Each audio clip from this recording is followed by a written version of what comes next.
ಪ್ರೀತಿಯುಳ್ಳ ದೇವಜನರೇ, ನಿಮ್ಮೆಲ್ಲರಿಗೂ ಯೇಸು ಕ್ರಿಸ್ತನ ಮಧುರವಾದ ನಾಮದಲ್ಲಿ ವಂದನೆಗಳು. ಶಾಲೋಮ್, ನಿಮಗೆ ಸಮಾಧಾನವಾಗಲಿ. ಈ ದಿನ ದೇವರ ವಾಕ್ಯದ ಧ್ಯಾನಕ್ಕಾಗಿರುವಂಥ ವಿಷಯ ಜಯವು ನಿಮ್ಮದೇ. ಅದಕ್ಕೆ ಆಧಾರವಾಗಿ 1 ಕೊರಿಂಥ ಬರೆದ ಪತ್ರಿಕೆ 15ನೇ ಅಧ್ಯಾಯ 57ನೇ ವಚನ. ದೇವರು ನಮ್ಮ ಕರ್ತನಾದ ಯೇಸು ಕ್ರಿಸ್ತನ ಮೂಲಕ ನಮಗೆ ಜಯವನ್ನು ಕೊಟ್ಟಿದ್ದಾನೆ, ಆತನಿಗೆ ಸ್ತೋತ್ರ. ನೋಡ್ರಿ, ನಾವು ಸೇವೆ ಮಾಡಲಿಕ್ಕೆ ಹೋಗುವ ಅನೇಕ ಸ್ಥಳಗಳಲ್ಲಿ ಅನೇಕ ಜನರು ಬಂದು ಕೇಳುವಂಥ ಒಂದು ಪ್ರಶ್ನೆ, ನಾವು ಪರಿಶುದ್ಧವಾಗಿ ಜೀವಿಸುವುದು ಹೇಗೆ, ಜಯಭರಿತವಾಗಿ ಜೀವಿಸುವುದು ಹೇಗೆ, ಹಿಂಜರಿದು ಹೋಗದೆ ಬೀಳದಿರುವುದು ಹೇಗೆ, ಶತ್ರುವನ್ನು ಜಯಿಸುವುದು ಹೇಗೆ ಎಂಬುದಾಗಿ ಹಲವು ಪ್ರಶ್ನೆಗಳನ್ನು ಹಲವು ಜನರು ಕೇಳುತ್ತಾರೆ. ಆದರೆ ಒಂದನ್ನು ಮಾತ್ರ ನಾವು ದೃಢವಾಗಿ ಅರ್ಥ ಮಾಡಿಕೊಳ್ಳಬೇಕು.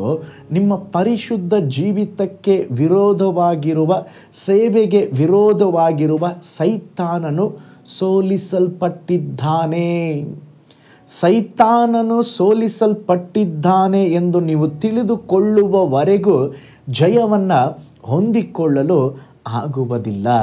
ಅನೇಕರು ಕರ್ತನನ್ನು, ಆತನ ಅತ್ಯಧಿಕವಾದ ಶಕ್ತಿಯನ್ನು ಮಹಿಮೆಪಡಿಸದೆ ಎಲ್ಲ ಸಮಯಗಳಲ್ಲಿ ಸೈತಾನನನ್ನೇ ಹೊಗಳಿ ಹಾಡಿ ಕೊಂಡಾಡುತ್ತಾರೆ. ಇದರಿಂದಾಗಿ ಅವರ ಜೀವಿತದಲ್ಲಿ ಜಯ ಇರುವುದಿಲ್ಲ. ನಮ್ಮ ದೇವರು ಜಯ ಕೊಡುವಾತನು, ಜಯದ ಕ್ರಿಸ್ತನು.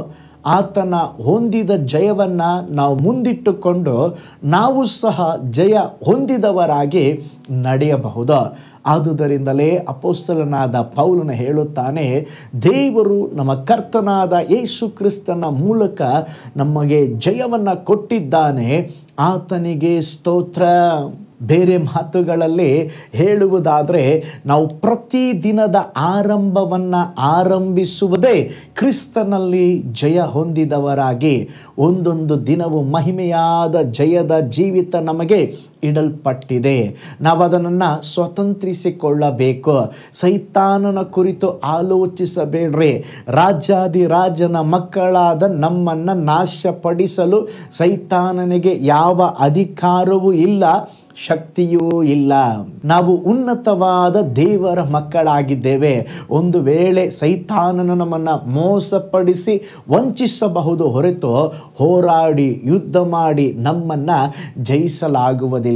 ಲೂಕನ ಬರೆದ ಸುವಾರ್ತೆ 10:19 ನೋಡ್ರಿ, ಹಾವುಗಳನ್ನು, ಚೇಳುಗಳನ್ನು, ವೈರಿಯ ಸಮಸ್ತ ಬಲವನ್ನು ತುಳಿಯುವುದಕ್ಕೆ ನಿಮಗೆ ಅಧಿಕಾರ ಕೊಟ್ಟಿದ್ದೇನೆ. ಯೋಹಾನ್ ಬರೆದ ಸುವಾರ್ತೆ 8:32 ಮತ್ತು 36ನೇ ವಚನವನ್ನು ನೋಡ್ರಿ, ಸತ್ಯವನ್ನು ತಿಳ್ಕೊಳ್ರಿ, ಸತ್ಯ ನಿಮ್ಮನ್ನು ಬಿಡುಗಡೆ ಮಾಡುವುದು. ದೇವಕುಮಾರನಾದ ಯೇಸು ಸ್ವಾಮಿ ಭೂಮಿಗೆ ಬರಲು ಕಾರಣವೇನು? ನಮಗಾಗಿ ತನ್ನ ಜೀವವನ್ನೇ ಅರ್ಪಿಸಿದ್ದರ ರಹಸ್ಯವೇನು? ವಾಕ್ಯ ಹೇಳುತ್ತದೆ, ಸೈತಾನನ ಕಾರ್ಯಗಳನ್ನು ಲಯಪಡಿಸುವುದಕ್ಕೋಸ್ಕರವಾಗಿಯೇ ಯೇಸು ಕ್ರಿಸ್ತನು ಈ ಲೋಕಕ್ಕೆ ಬಂದನು, ನಮ್ಮನ್ನು ಬಿಡುಗಡೆ ಮಾಡಲು. ನಾವು ಒಂದು ಜಯದ ಜೀವಿತವನ್ನು ಜೀವಿಸಲು ಕರ್ತನಾದ ಯೇಸು ಸ್ವಾಮಿ ನಮಗೆ ಸಹಾಯ ಮಾಡುವರು. ಯೇಸು ಸ್ವಾಮಿ ಶಿಲುಬೆಯಲ್ಲಿ ನಮ್ಮ ಪಾಪಗಳನ್ನು ಕ್ಷಮಿಸುವುದಕ್ಕಾಗಿ ಬಂದದ್ದು ಎಷ್ಟು ನಿಜವೋ ಅಷ್ಟೇ ನಿಜ, ಶತ್ರುವಿನ ತಲೆಯನ್ನು ಜಜ್ಜುವುದಕ್ಕಾಗಿ ಬಂದರು. ಆದುದರಿಂದ ಸೈತಾನನ ಕುರಿತು ಭಯಪಡುವ ಅವಶ್ಯಕತೆ ಇಲ್ಲ. ನಮ್ಮ ದೇವರು ಈಗಲೂ ಜಯಶಾಲಿಯಾಗಿ ತಂದೆಯ ಬಲ ಪಾರ್ಶ್ವದಲ್ಲಿ ಕೂತಿದ್ದಾರೆ. ನಾವು ಕೂಡ ಜಯಶಾಲಿಗಳಾಗಿದ್ದೇವೆ. ಜಯ ಹೊಂದಿದ ಕ್ರಿಸ್ತನು ಸದಾ ನಮ್ಮೊಂದಿಗಿದ್ದಾನೆ.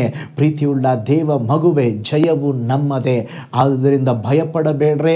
ಕ್ರಿಸ್ತನ ಮೂಲಕ ನಮಗೆ ದೊರಕಿದ ಆ ಜಯವನ್ನು ನಂಬಿ ಅದನ್ನು ಕೊಂಡಾಡಿ ನಿಮ್ಮ ಜೀವಿತದಲ್ಲಿ ಸ್ವತಂತ್ರಿಸಿಕೊಳ್ಳ್ರಿ. ಕರ್ತನ ತಾನೇ ಆ ಜಯವನ್ನು ನಿಮಗೆ ಕೊಟ್ಟು ಅನುಗ್ರಹಿಸಲಿ. ಕಣ್ಗಳನ್ನು ಮುಚ್ಚೋಣ, ಪ್ರಾರ್ಥಿಸೋಣ. ಪರಲೋಕದಲ್ಲಿ ವಾಸ ಮಾಡುವ ನಮ್ಮ ತಂದೆಯಾದ ದೇವರೇ, ಅಪ್ಪ, ನೀವು ನಮಗೆ ಜಯ ಕೊಡುವ ದೇವರು, ಜಯ ಭರಿತವಾದ ಕ್ರಿಸ್ತೀಯ ಜೀವಿತವನ್ನು ಜೀವಿಸಲಿಕ್ಕೆ ಸಹಾಯ ಮಾಡುವಂಥ ದೇವರು. ನಮ್ಮ ಜೀವಿತವನ್ನು ದೇವರೇ ನೀವು ಆಳ್ವಿಕೆ ಮಾಡ್ರಿ ಎಂಬುದಾಗಿ ನಾವು ಪ್ರಾರ್ಥಿಸ್ತೇವೆ. ಅಪ್ಪ, ನೀನು ಕೊಟ್ಟಂಥ ಆ ಬಿಡುಗಡೆಯನ್ನು, ಜಯವನ್ನು, ಅದನ್ನು ಅರ್ಥ ಮಾಡಿಕೊಂಡು ಮುಂದಕ್ಕೆ ಹೋಗಲಿಕ್ಕೆ ನಮಗೆ ಸಹಾಯ ಮಾಡಿರಿ ಅಪ್ಪ. ನಮ್ಮ ಜೀವಿತದಲ್ಲಿ ಸೋಲಿನ ಜೀವಿತ ಅಲ್ಲಪ್ಪ. ನಮ್ಮ ಜೀವಿತದಲ್ಲಿ ಸ್ವಾಮಿ ಒಂದು ನಿರಾಶೆಯ ಅನುಭವವಲ್ಲ.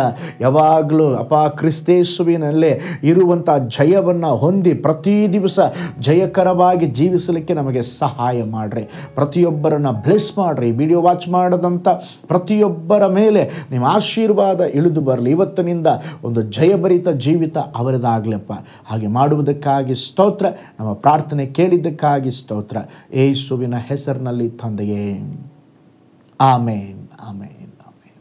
Price the lord. ಹಾಗಾದರೆ ಕರ್ತನು ಒಂದು ಜಯಭರಿತವಾದ ಜೀವಿತವನ್ನು ಜೀವಿಸಲಿಕ್ಕೆ ನಮಗೆ ಕೃಪೆಯನ್ನು ಅನುಗ್ರಹಿಸಲಿ. ನಾಳೆ ಮತ್ತೊಂದು ದೈನಂದಿನ ಜ್ಞಾನದಲ್ಲಿ ನಾನು ನಿಮ್ಮನ್ನು ಸಂಧಿಸ್ತೇನೆ. ನಾನು ನಿಮ್ಮ ಪ್ರೀತಿಯ ಸೇವಕ pastor Paul Joy. God bless you all.